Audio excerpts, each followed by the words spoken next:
Ganito ang tamang paglilinis ng alamang.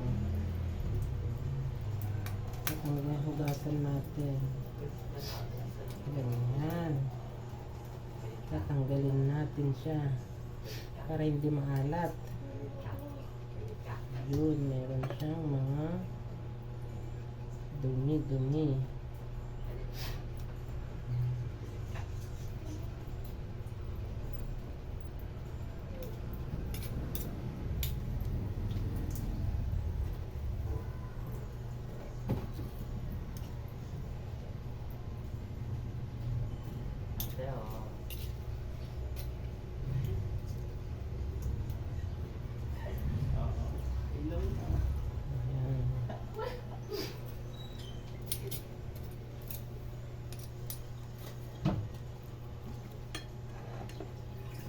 Lagyan natin siya dito.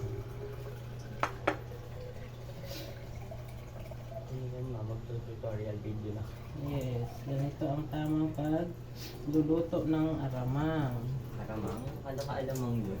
Haramang, kailangan hugasan muna, salain, kasi marami siyang mga foreign objects.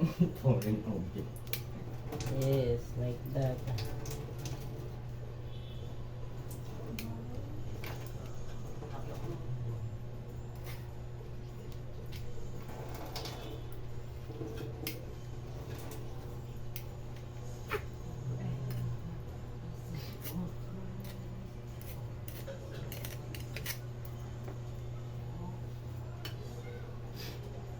Luto tayo ng aramang.